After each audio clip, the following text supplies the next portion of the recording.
ॐ सहना भवतु सहनौ भुनक्तु सह वीर्यङ्करवावहै तेजस्विनावधीतमस्तु मा विद्विषावहै। ॐ शान्ति शान्ति शान्तिः। Anubhuti Prakasha,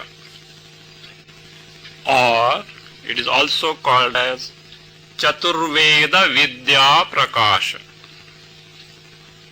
Actually speaking, it has got 20 chapters, out of which first 7 are called Chaturveda Vidya Prakasha.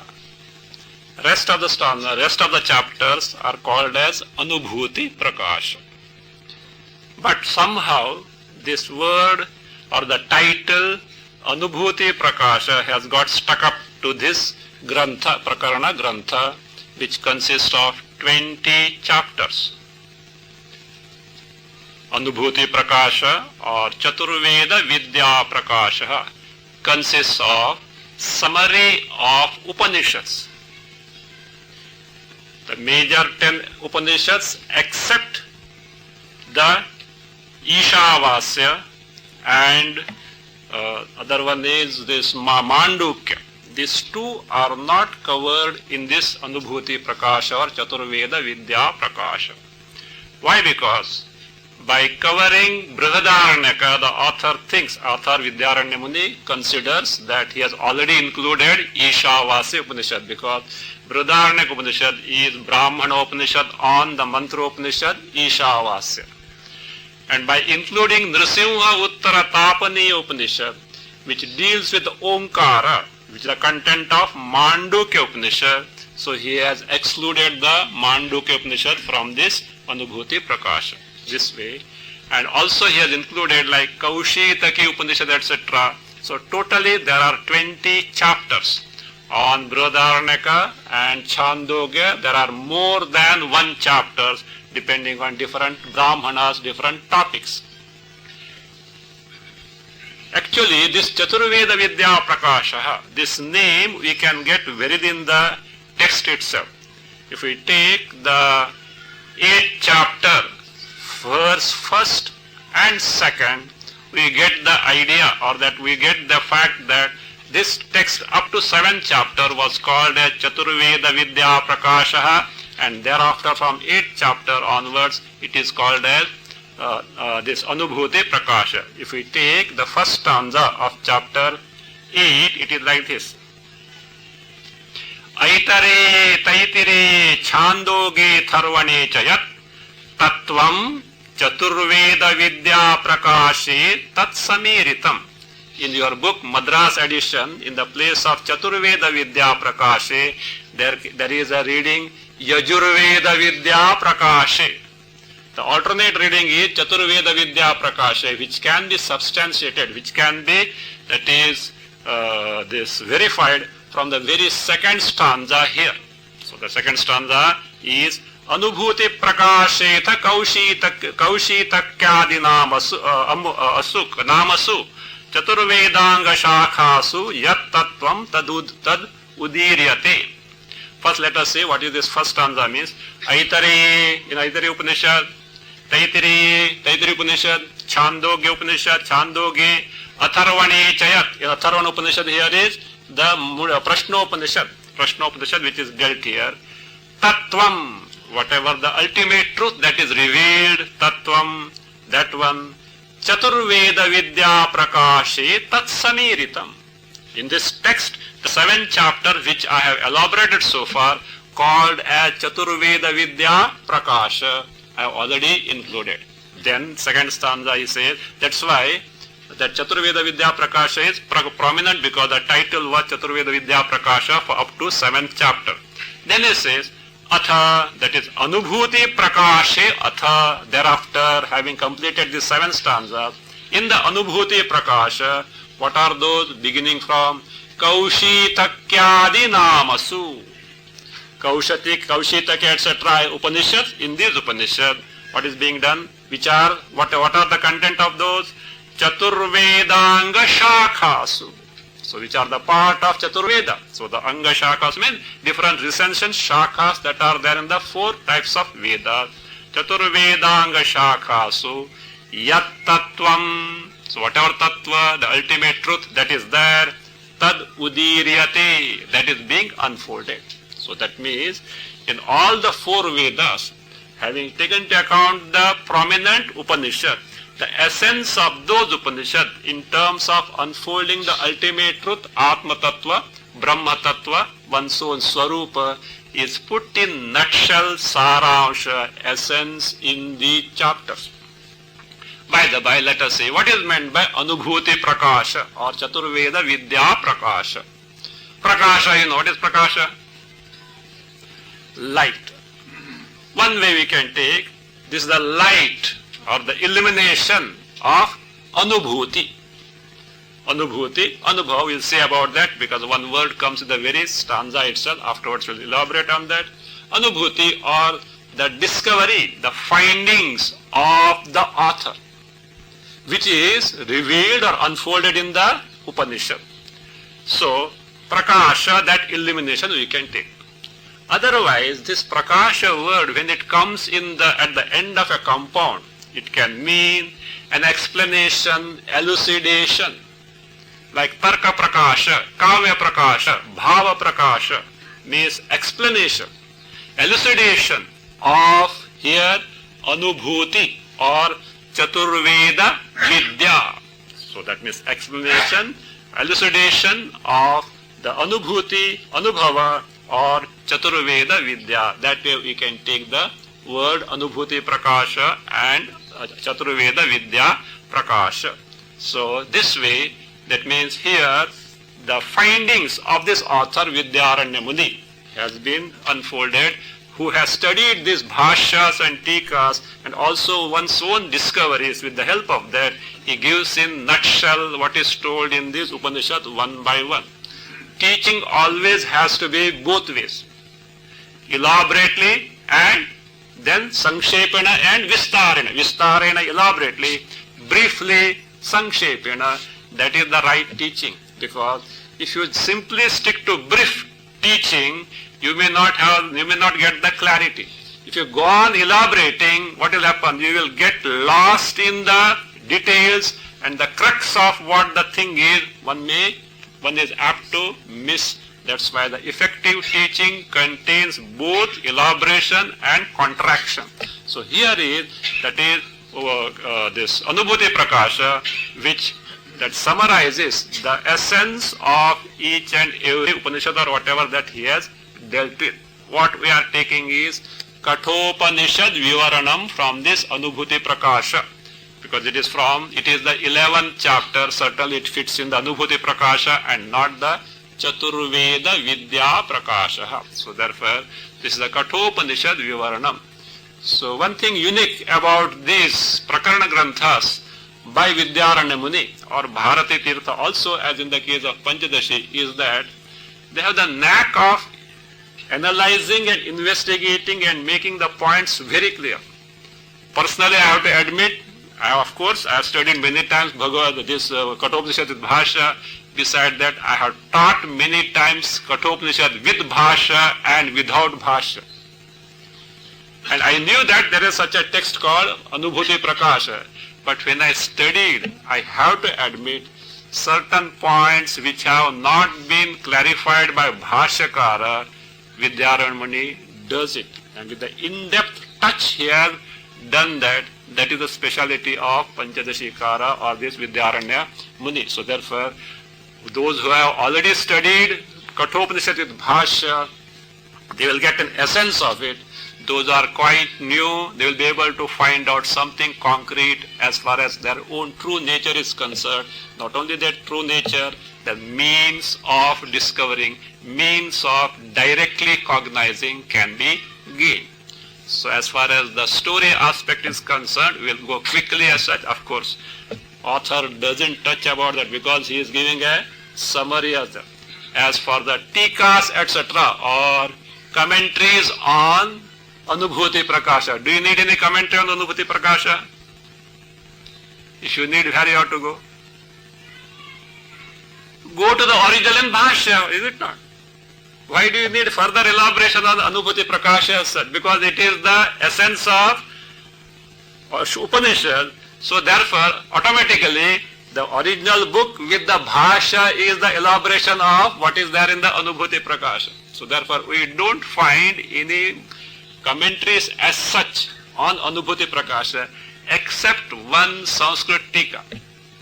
And what he does is, that book is not available now, he simply connects each and every verse of Anubhuti Prakasha to the original Kathopanishad. So that means what you do? When you take Anubhuti Prakasha, you quote the mantras of Kathopanishad, and when you teach Kathopanishad, you quote the Anubhuti Prakasha stanzas. Is it not? So it is not necessary as such, though wherever necessary we will certainly take to that. So we will certainly take to those things where it will be little more clarifying, etc. Otherwise it is not necessary as an independent text, as an essence-wise Sarahamsha we can take to this Kathopanishad Vivaranam. Let us now straight away proceed now. Yajusham Kathashakayam Vidyam Yam Nachiketase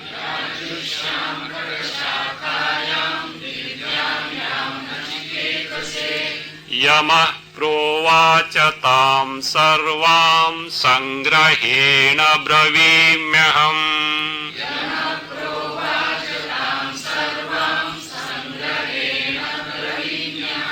Anvaya Yajusham Kathashakayam Yamaha Yam Vidyam Nachikete Provacha Yajusham Kathashakayam Yamaha Yam Vidyam Nachiketase Provacha Tam Sarvam Aham Sangrahena Bravimi Tam Sarvam Aham Sangrahena Bravimi Yajusham Kathashakayam.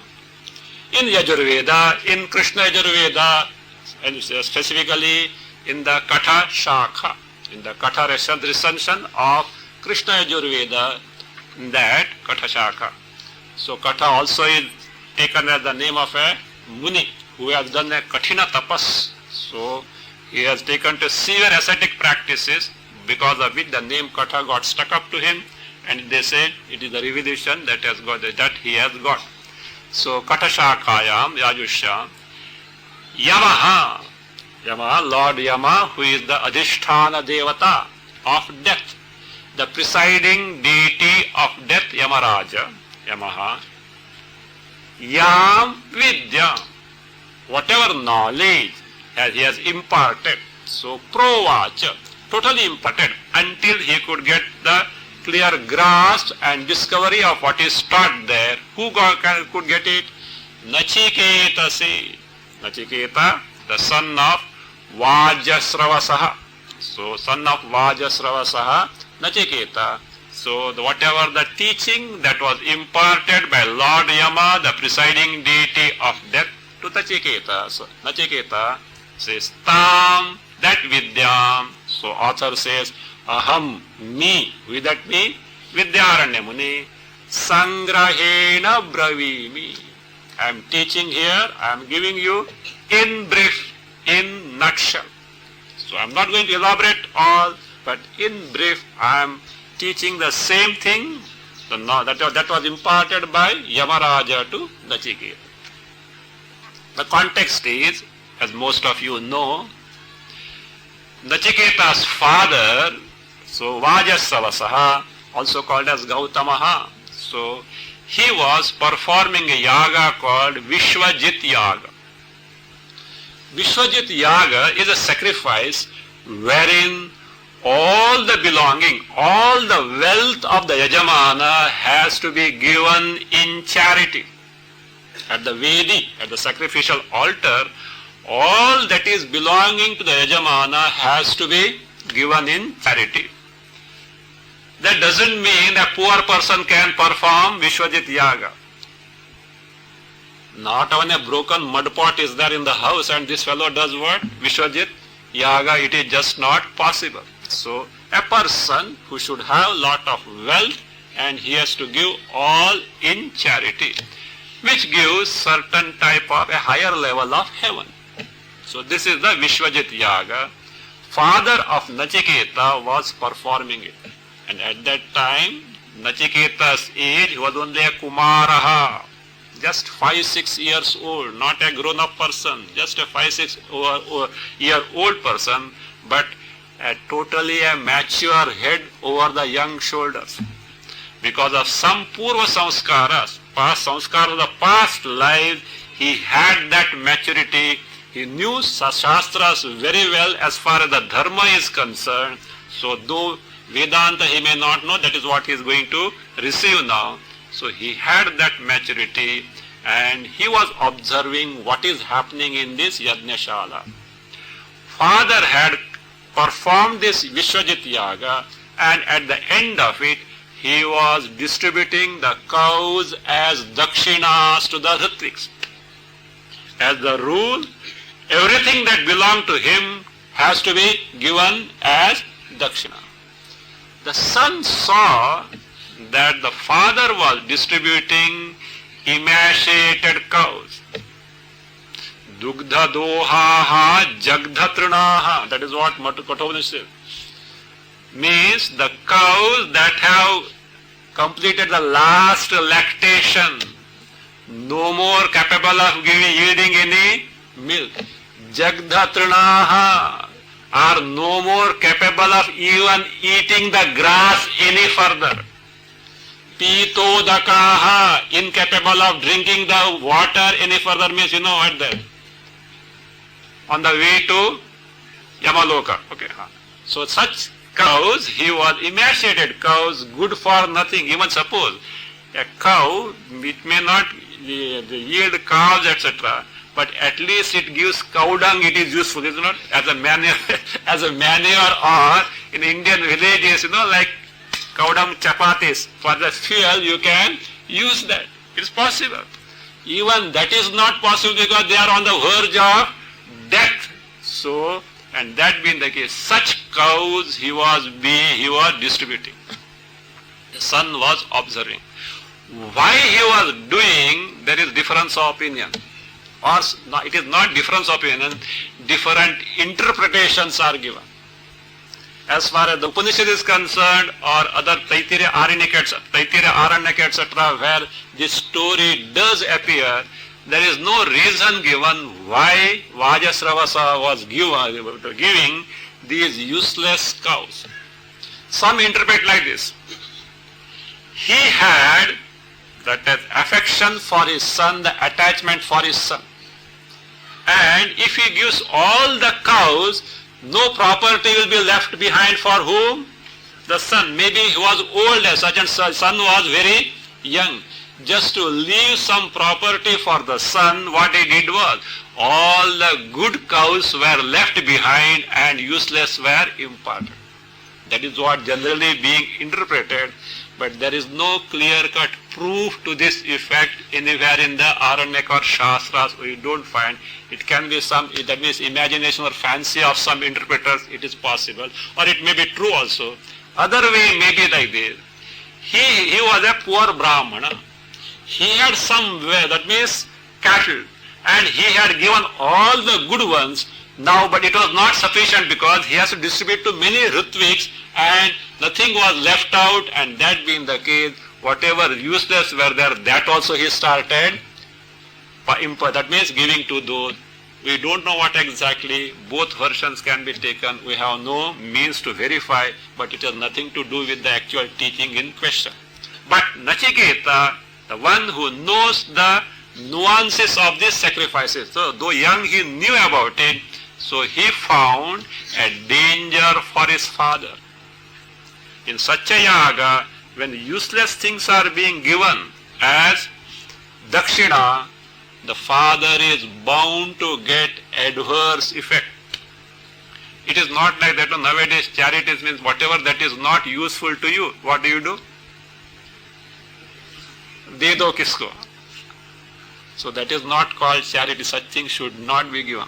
Suppose something is useless to you, and if you think that it may be useful to some poor people, etc., you may give, but not as charity. Ask them, will it be of any use to you?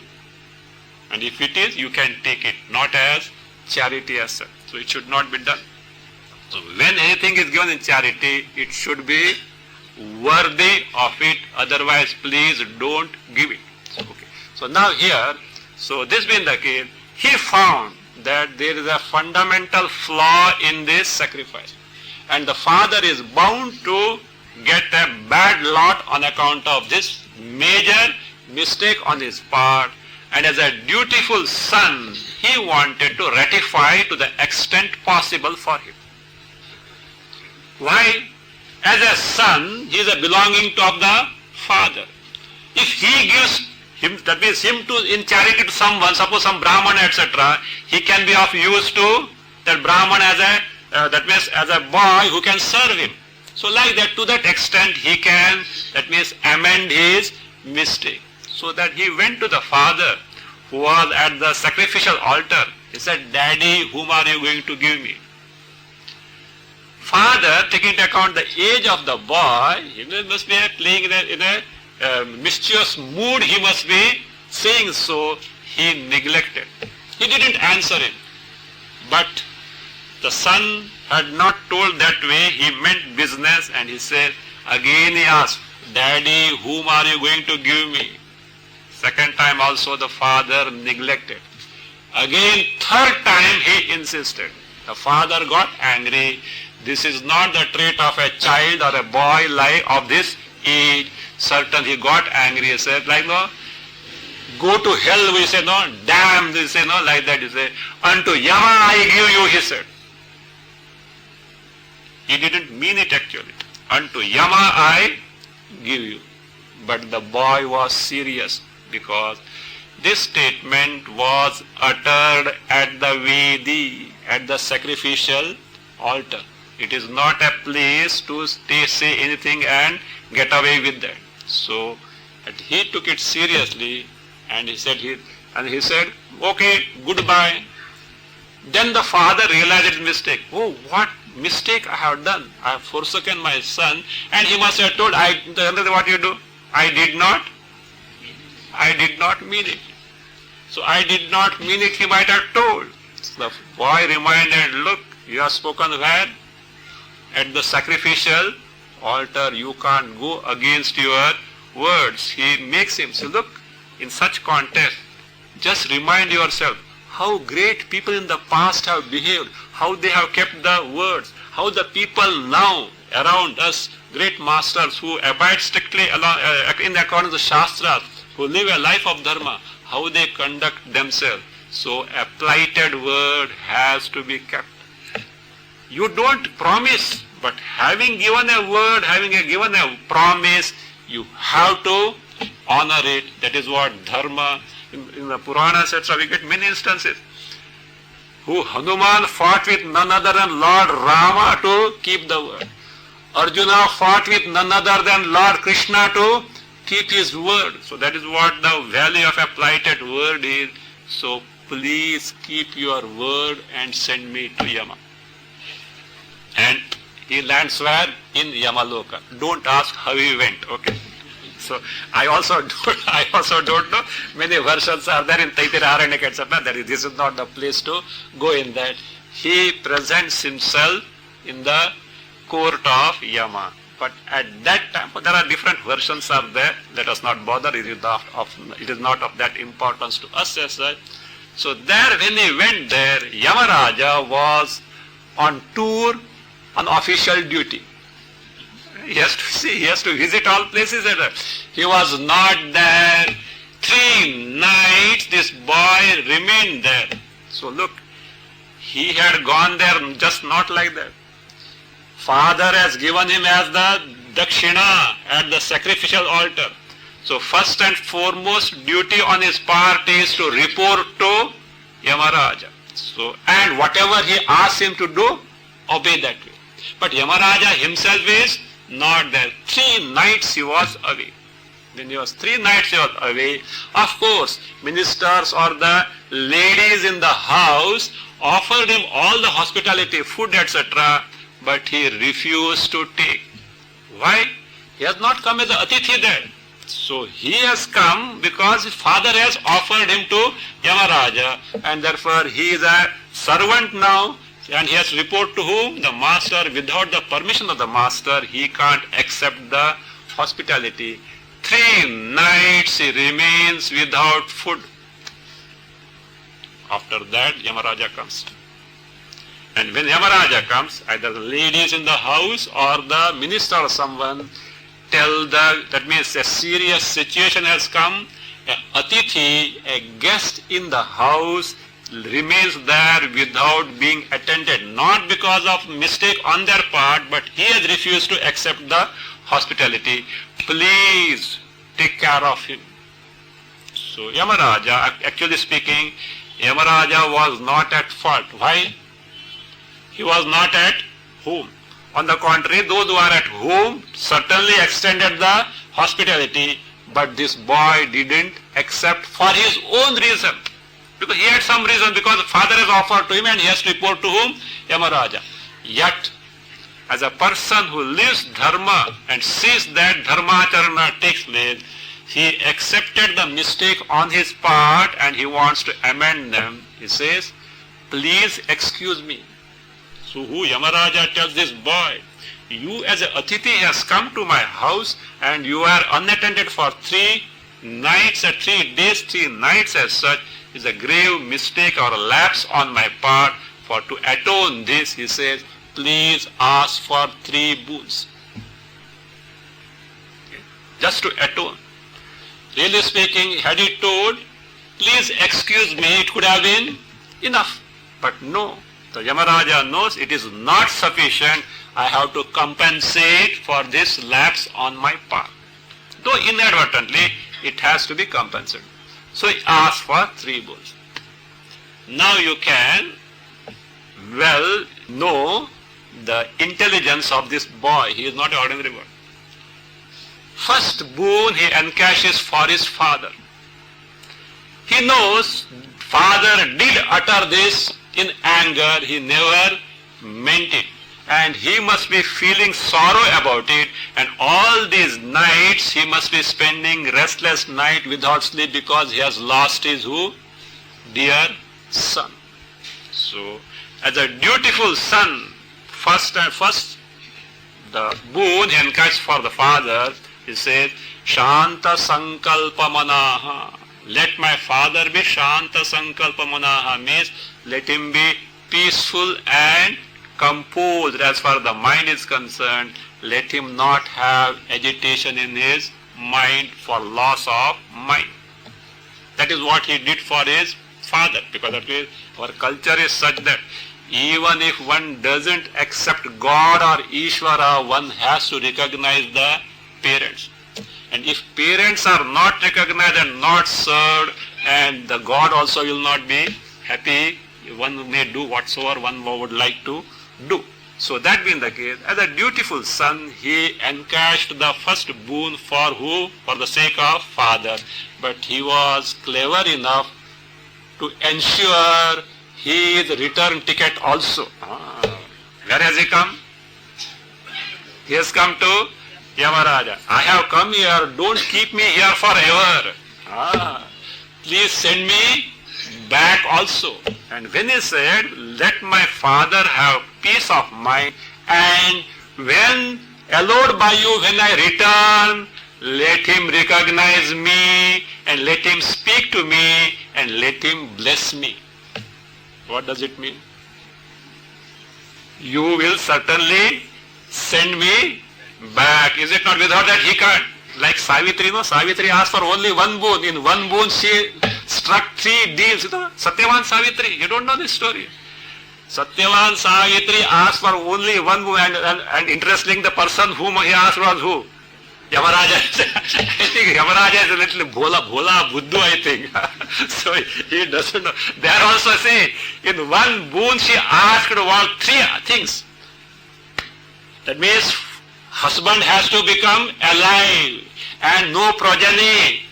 They should get the son, and the parents-in-law who are blind should get vision. What she asks is, my parents-in-law should see the grandson sitting on the throne. That's all. See, the husband is dead, Satyavan is dead, and they had no issues, and the parents-in-law were what? Blind. She said only one boon she asked, my parents-in-law should see their grandson. Only Satyavan was the only son for them, no other sons were there. But see their grandson coronated. What all things happen? Satyavan must be alive now, and they should have a son, and parents-in-law should have the visions. Like that, here he struck two things. That he will be allowed to return back along with the peace of the mind, the father. Nachiketa, and that also implies, when I return from here, I should be having the same figure, same features, that is what. And he also doesn't know. So, because he knows, he has got in his mind what he is going to ask for the third boon. In the third boon, he is going to ask for Atma Jnana, Brahma Jnana. He is not sure how long he has to be with Yamaraja to receive that knowledge. Suppose 100 years he has to remain here to gain the knowledge. It happened in the case of Indra. Indra, Virochana, they went there. Virochana after 31 years thought that he got the knowledge, but Indra had to go again and again, 101 years they had to stay there. He has to say, not the other person went away. So like that, by that time he may grow old and the father may not survive there. He should live and he should recognize me. Like that all he ensured. Boon was granted. So, that he did something for the sake of his father. Second one, he wanted to serve the society. He said, people are aspiring for heavens. They clamor for heavens. But they don't know the sacrifice by which surely one can earn the heaven. There is some Agni Vidya is there, some sacrifice with Upasana is there. So, you know it, please teach me. So that I can, when I return, so you go for pilgrimage. Now when you return, what will you do? You will purchase so many things from here and Hardwar, etc. I am sure if I had weighed your luggage when you came here and when it will be weighed afterwards, the difference will be seen. Some people have not brought their Anubhuti Prakasha book because it is very heavy. But I am sure they have brought Xerox, etc. I am sure when they return, their luggage will be so much that it will weigh 100 books of Anubhuti Prakasha. Okay? This is the book. Those who don't know this, but this is a bulky book. Okay, that's why it will weigh that way. So like this, so that when he returns, so he would like to give some souvenir to the people at large, etc. They will be like, hey, you have come from Yamaloka back, etc. Something precious. So I can impart this Agni Vidya, this sacrifice to them. So Yamaraja was happy and he taught him. And having taught him, not like nowadays teaching, you sit with a pen and a pencil and a paper and go on taking notes, etc. That was not that way. He has to remember the minutest details of the sacrifice. So the teacher, Yamaraja, wants to ensure that he has grasped everything. Otherwise, what will he do? He will go and as if he knows the ritual sacrifice, he will teach and he will make mistakes and all the wrong things there. He asked him to, Sunny, repeat what I have taught you. Word to word, verbatim, he repeated. Yamaraja was very much impressed and pleased with the student. He could catch graphs so well, so fast, etc. He was so pleased, he gives an additional boon as a bonus. Then comes the third boon. In the third boon, he knew what he wanted to ask. He asked, about what is our true nature, Atma Swarupa. Though the question that was put was not clear because he knew what he wants to know, but he didn't know how to express. So he asked something, and in the course of dialogue, so Yamaraja sets right the question. Then Nachiketa amends the question and asks, yes, this is exactly what I wanted to know. Please teach him. But it was not that easy thing. Why? When Nachiketa asked for the third boon, Yamaraja was not ready to impart this knowledge just like that. He wanted to test the bona fides of the student, because this is the knowledge. If imparted to a person who is not fit enough to receive and discover what is imparted, it will be a waste of the time of the teacher and also the student. And that being the case, he tests him, and Nachiketa comes out with flying colors, to the extent that Yamaraja admits, Nachiketa, at your age I did not have this much of objective vision, vairagya.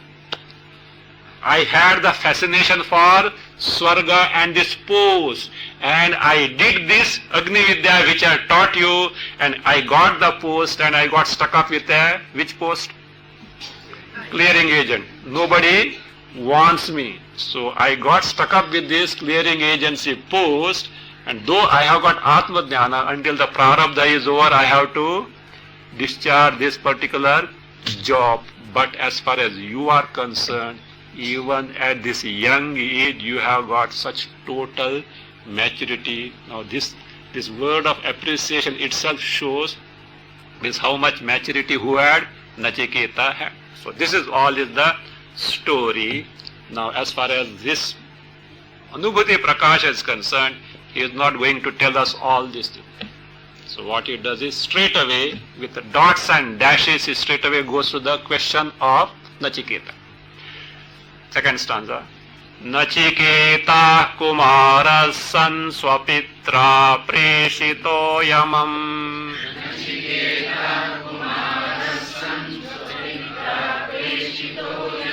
Gatva tam toshayitvatma jnanam varamayachata.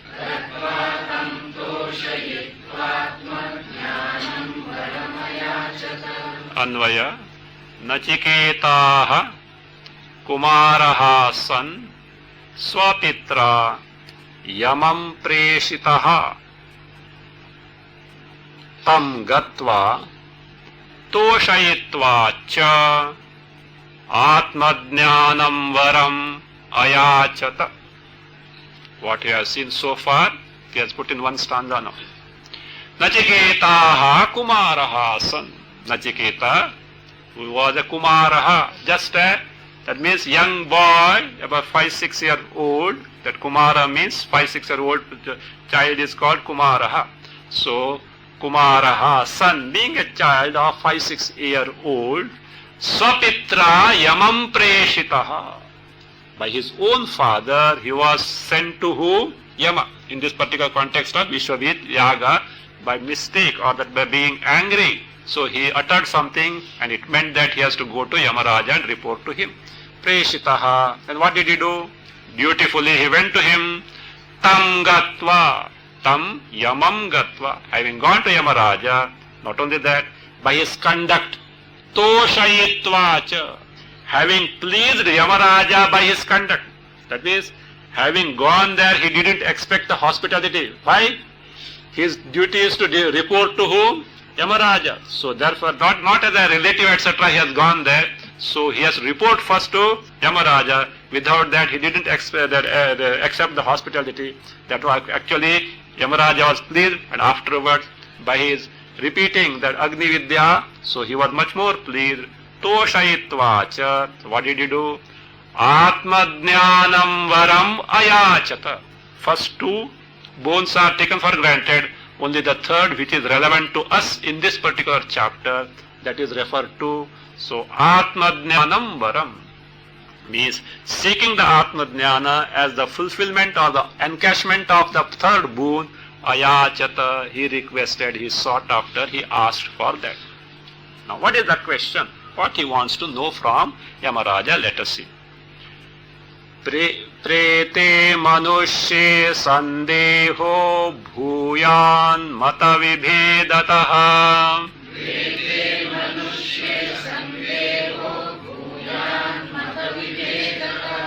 Paralaukika atmasti nasti va nirnayam vada.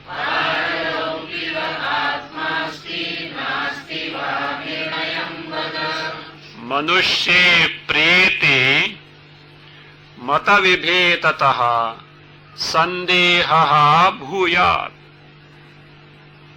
Sandehaha bhuyat. Paralaukikaha atma asti na asti va na asti, not nasti, na asti va add iti nirnayam vada. Paralaukikaha atma asti na asti va add iti nirnayam vada. Actually, let us here see the original mantra. Yeyam prete vichikitsa manushye asti iti ke nayam asti iti ke. Now is there? Prete. See, when a person dies, prete means not preta. You know how the preta comes? Prakarshena itaha pretaha. Prete, prakarshena ite sati. So ita, that is one who has gone. How he has gone? One who has gone in such a way never to return back in that body. Means who? A dead person. Definition of death is that person never returns to that particular body. Sometimes they say, oh, he was dead and he came back. If he has come back means he was not dead. That's all. So, therefore, prete, when a person dies, manushye prete, when a person dies, he says, there is a doubt about the nature of the individual. Is there someone who survives the death, or the death of the body is the death of the individual, nothing more remains there? So that is why it says, manushye prete, when a person dies, I find there are different notions about what happens to the individual. Mata vibhedataha. Because of different opinions, different notions that are prevailing, what are they? He will some samples he will give us in the first subsequent stanzas. Mata vibhetaha sandehaha bhuya. A doubt arises as to what exactly is the truth. When a person dies, what happens? What happens to the individual? What happens to the person? Is the person continuing to be there elsewhere? Or that is the end of the individual, the person for once forever. So about this, there is a doubt. So that is what he says. What exactly is the doubt? Paralaukikaha atma asti na asti va iti. Paralaukika atma. Atma, who belongs to other world, means he has departed from this world. The very fact that the person is dead means he is no more in this world. But is he going to go to other lokas hereafterward? Means, is he the one who belongs to the other worlds? Paralaukikaha atma. Atma, who is no more belonging to this world, but belongs to other worlds, means goes to other worlds. Asti, is he there? No astiva, is he not there? Iti nirnayam vada. You please give me the clear-cut decision, a verdict on your part, because you know this. So this is what it is. Actually speaking, what Nachiketa wants to know is, what is the true nature of any given individual? He is not able to express his doubt very clearly, so just general prevailing doubt. Somebody says, someone survives, no one is there, like that he has put. Yamaraja knows what he wants to know, and therefore in course of time he sets right, that means thinking, and then Nachiketa understands, oh, this is exactly what I want to know. I have not put the question properly. He set the question properly afterward. In between he has to give a test also. So, astivati nirnayam vada. I would like to have your verdict to this effect. Now here he said, mata vibhedataha. Because why doubt is there? Because there is mata vibheda. Different types of notions are prevailing. Everyone thinks in one way or other. What exactly is the truth? So that mata vibheda, the different notions, different opinions that are prevailing. So he just refers to one or two or three. Charvaka dehamevahu karmina swargagaminam.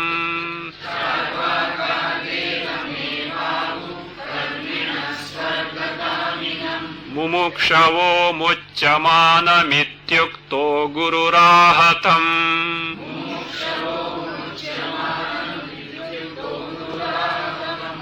Charvakaha deham eva, make adhyara there, add atma iti.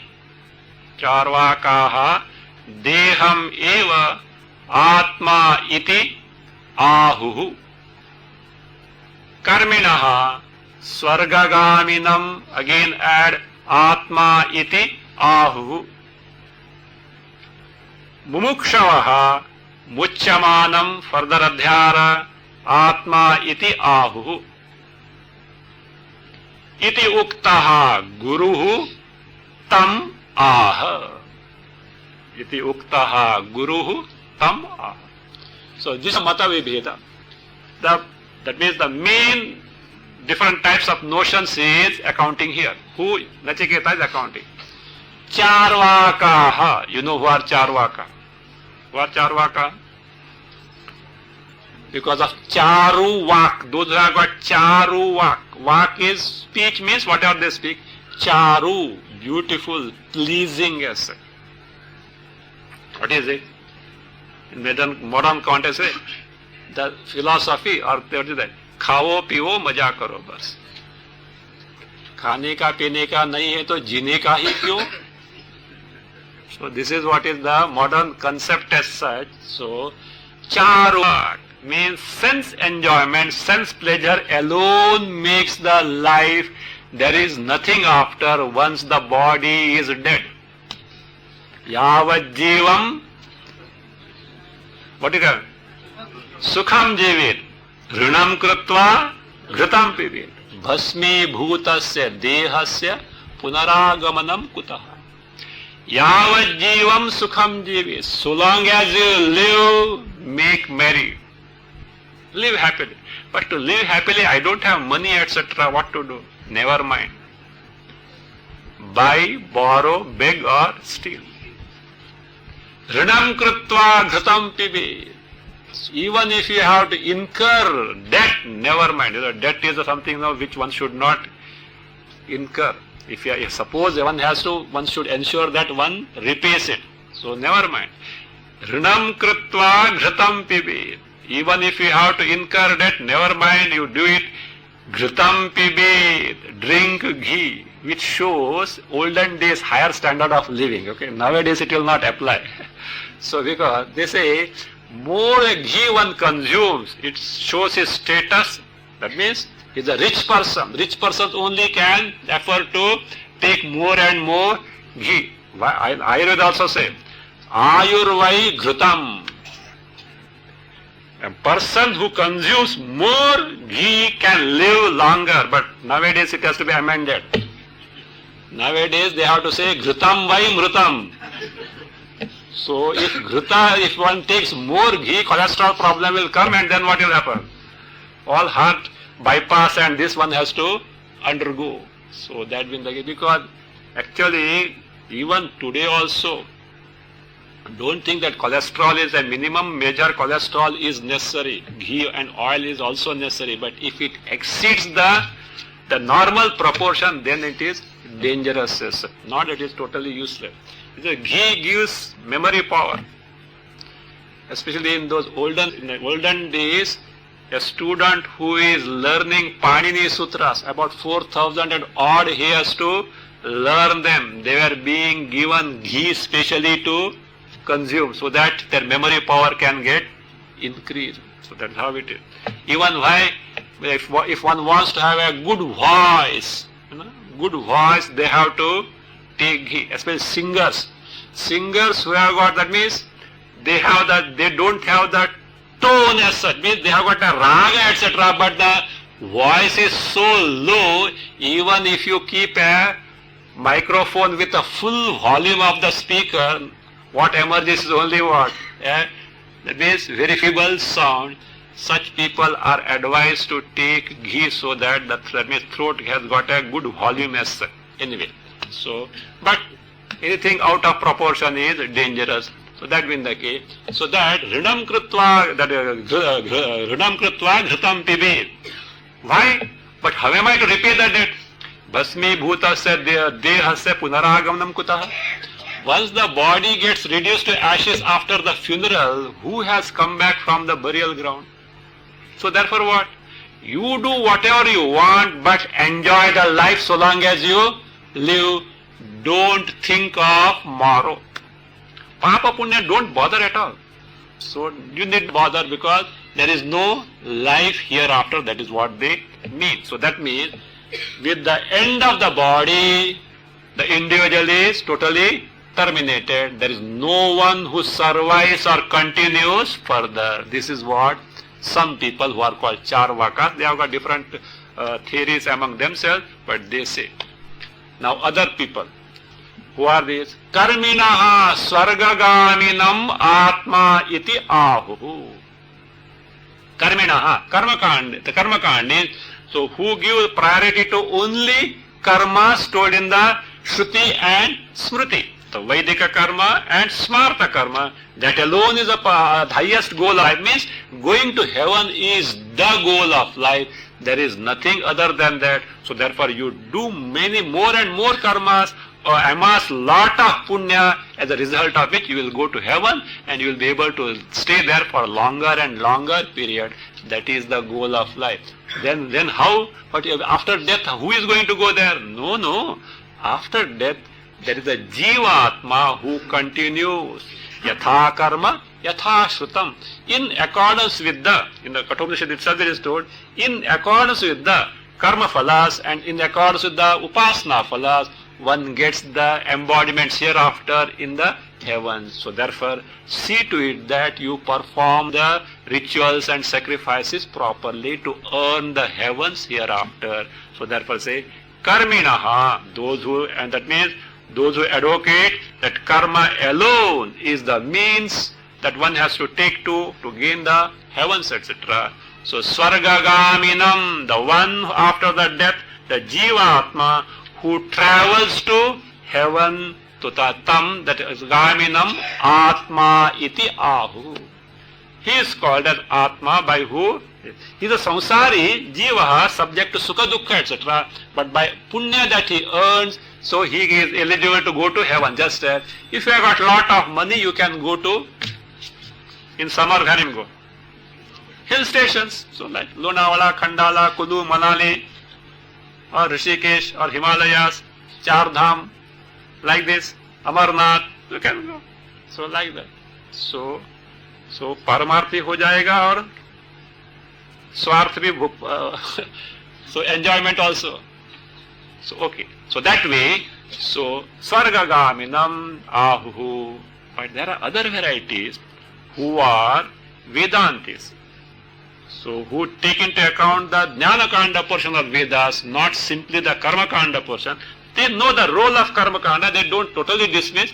This Karma-kanda is useful to gain the ready frame of mind to gain knowledge of that indirect help that Karma-kanda can give, they know about that. But final goal is to know one's Sarupa, and that Atma, who is mistaken to be a Jivatma, Samsari, Dukhi, Samsari, truly speaking, he is not different from Paramatma, Brahma, Swarupa. So therefore, moksha is possible. So those people, mumukshavaha, those who would like to get totally freed from this samsara. So what they do? Mucchamanam.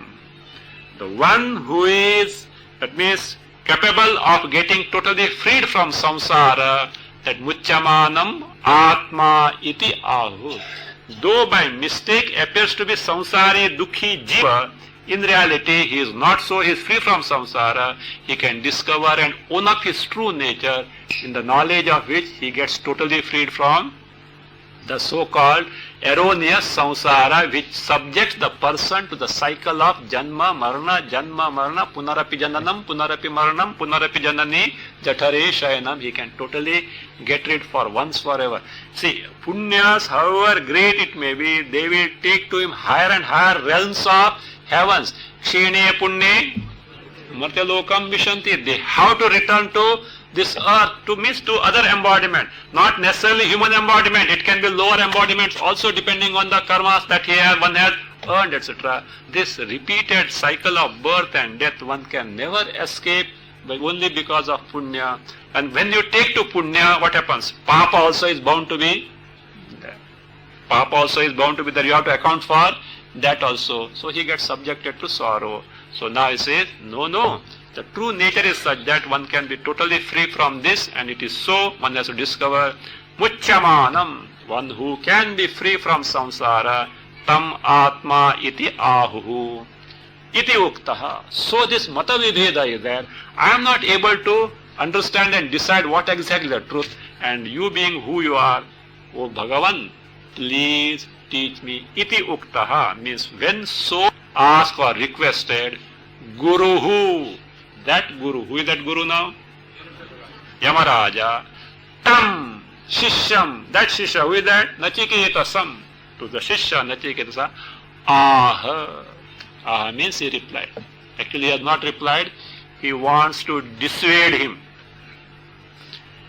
Nachiketa, why are you asking me this?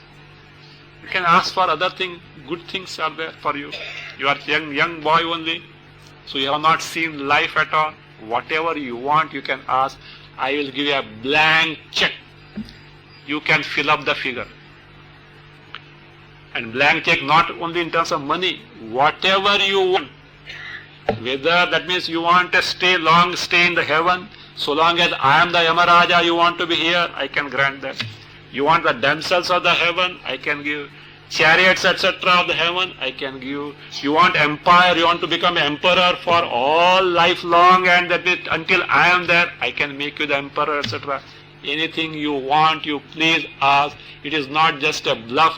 Satya sankalpaham.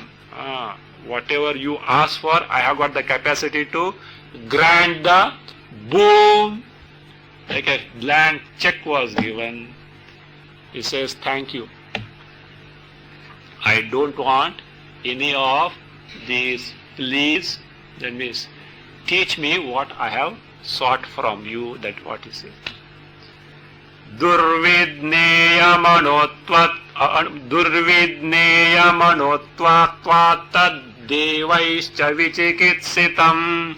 Durvidneya manotvat tad devaischa taddevaischa vichikitsitam त्यक्त्वैतत् पुत्र वित्तादीन् वृणीष्वेत्युक्त आहतम्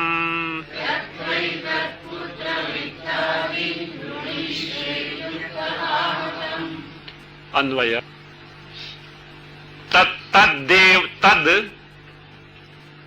तद अणुत्वात् दुर्विज्ञेयम् तद अणुत्वात् दुर्विज्ञेयम् देवैश्च विचिकित्सितम् एतत् त्यक्त्वा पुत्रवित्तादि वृणीष्व इति उक्तः तम् आह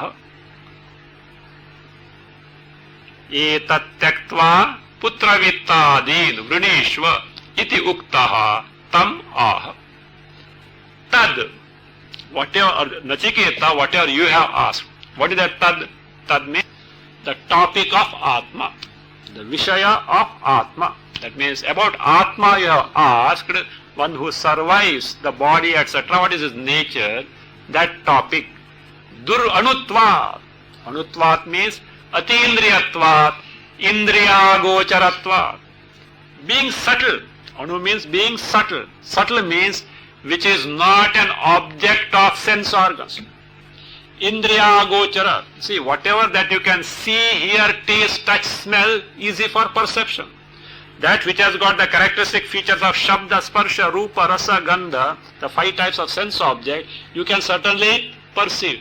Which has no this feature, you cannot perceive, difficult to know, difficult to grasp, difficult to perceive. Atindriyatva, not being an object of Indriya, or what is called as Indriya gocharatva, which is not a gochara vishaya for Indriya. So therefore what you have asked, being not an object of the sense organs, nor the mind or intellect also cannot objectify it. Therefore it is what? Durvidneyam dukkhena vidnyatum shakyam. Very, very difficult to gain the knowledge of it. Not that easy. Not that easy. It's very, very difficult to gain the knowledge of it. It is so difficult. In the past, even the Devas had doubts about that.